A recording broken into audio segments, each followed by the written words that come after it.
Assalamualaikum warahmatullahi wabarakatuh. Bagaimana kabar hari ini?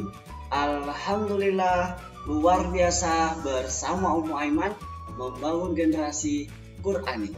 Allahu Akbar. Anak-anakku yang soleh dan soleha, meskipun belajarnya dari rumah, kita harus tetap semangat ya. Alhamdulillah. Pada pagi hari ini kita bertemu kembali dengan Pak Sawal dalam pelajaran pendidikan agama Islam. Materinya adalah kisah keteladanan Nabi Ibrahim alaihissalam dan Nabi Ismail alaihissalam. Sebelum kita memulai pelajaran hari ini, alangkah baiknya kita mengucapkan basmalah bersama-sama agar apa yang kita pelajari hari ini bisa menjadi barokah dan manfaat fit dunya wal akhirah. Bismillahirrahmanirrahim. Amin. Perhatikan dan simak baik-baik. A. Kisah keteladanan Nabi Ibrahim alaihissalam. Nabi Ibrahim alaihissalam lahir di Babilonia atau sekarang menjadi Irak. Ayahnya bernama Ayah bin Nahuzur. Kala itu Babilonia dipimpin oleh seorang raja yang sangat zalim, yaitu Namrud bin Kan'an bin Kus. Babilonia adalah negeri yang kaya. Penduduk Babilonia justru menyembah patung. Lucunya, patung-patung itu dibuat oleh mereka sendiri. Nah, ini adalah kisah Nabi Ibrahim alaihissalam. 1. Keturunan Nabi Ibrahim alaihissalam. 2. Kehidupan Nabi Ibrahim alaihissalam. 3. Mencari Tuhan sebenarnya. 4. Menyaksikan kekuasaan Allah Subhanahu wa Ta'ala. Dan yang terakhir, dakwah Nabi Ibrahim alaihissalam.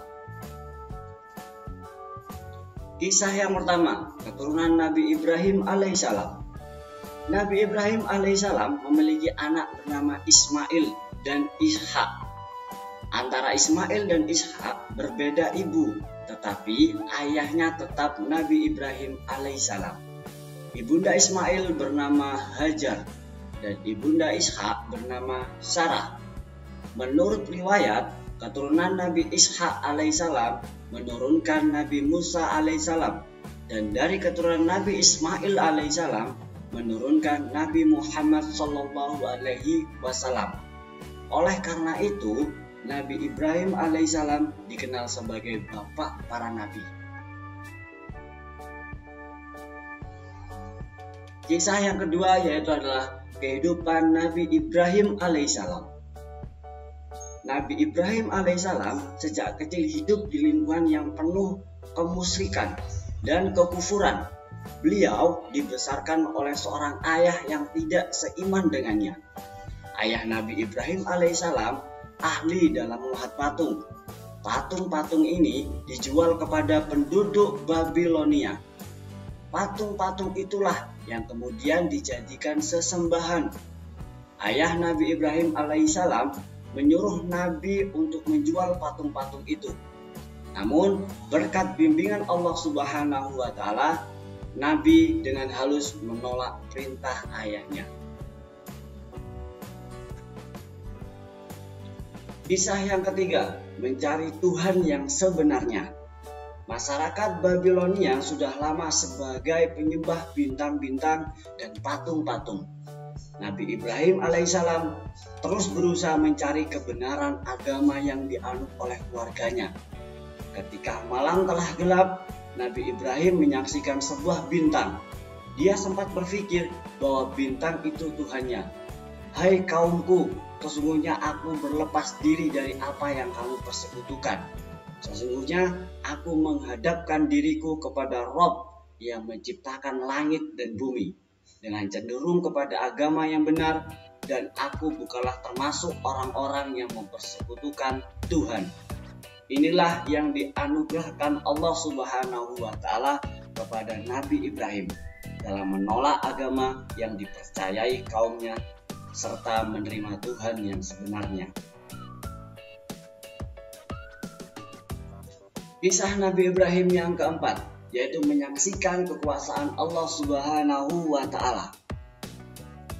Ya Allah, perlihatkanlah kepadaku bagaimana Engkau menghidupkan makhluk yang sudah mati. Demikian suatu hari Nabi Ibrahim alaihissalam berdoa, keinginan itu dikabulkan. Kemudian Allah Subhanahu wa Ta'ala menyuruh Nabi Ibrahim alaihissalam menangkap 4 ekor burung. Setiap burung diberi tanda. Selanjutnya burung itu dicincang. Bagian-bagiannya dicampur satu sama lain. Potongan tubuh keempat burung itu dibawa lalu diletakkan di puncak 4 bukit. Keempat bukit itu letaknya berjauhan satu sama lainnya. Kemudian Allah Subhanahu wa Ta'ala memerintahkan kepada Nabi Ibrahim alaihissalam memanggil burung-burung itu. Dengan izin Allah Subhanahu wa Ta'ala, burung-burung itu hidup kembali. Semuanya utuh seperti sedia kala. Allah Maha Kuasa atas segala sesuatu.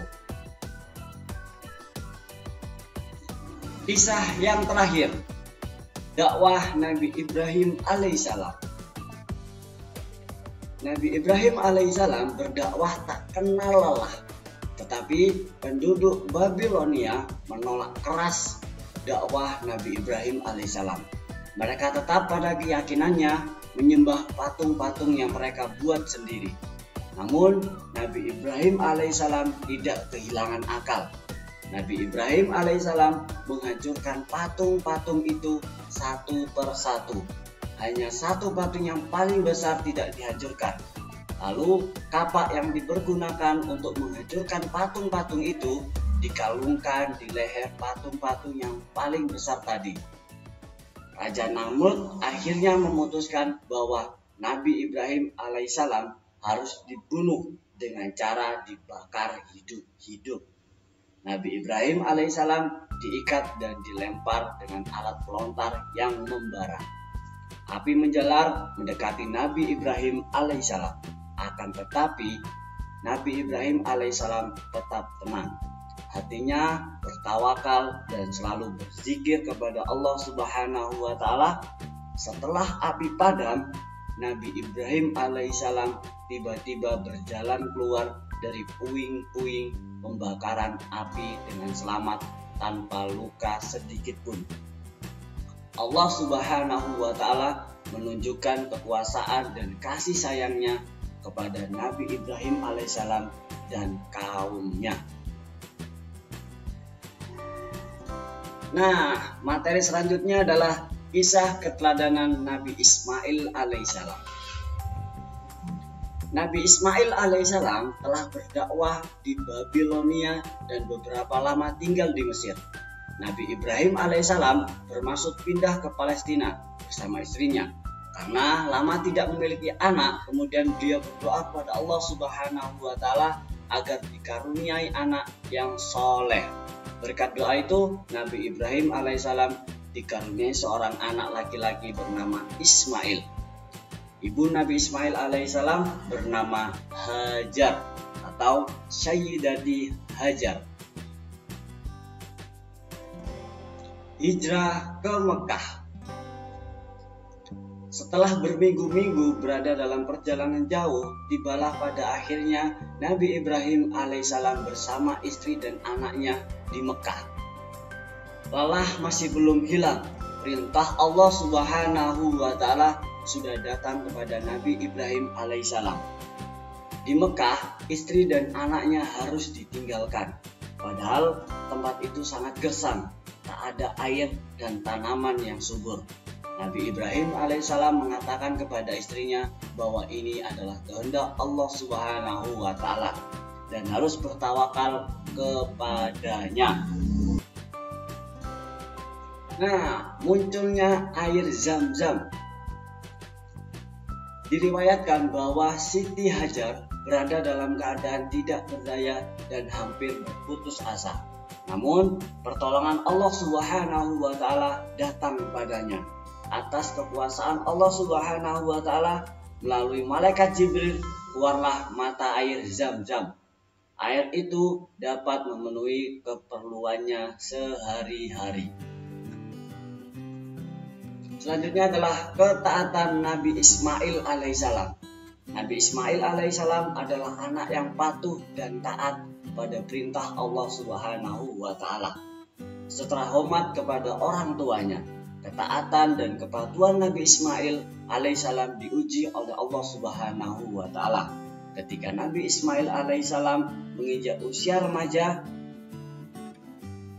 Nabi Ibrahim berkata, "Hai anakku, sesungguhnya aku melihat dalam mimpi bahwa aku menyembelihmu, maka pikirkanlah apa pendapatmu."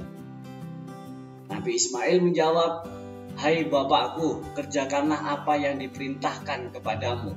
Insya Allah kamu akan mendapatiku termasuk orang-orang yang sabar."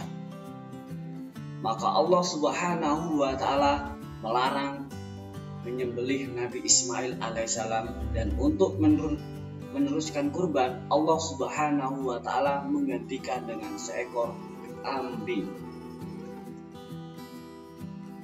Yang terakhir, membangun Ka'bah.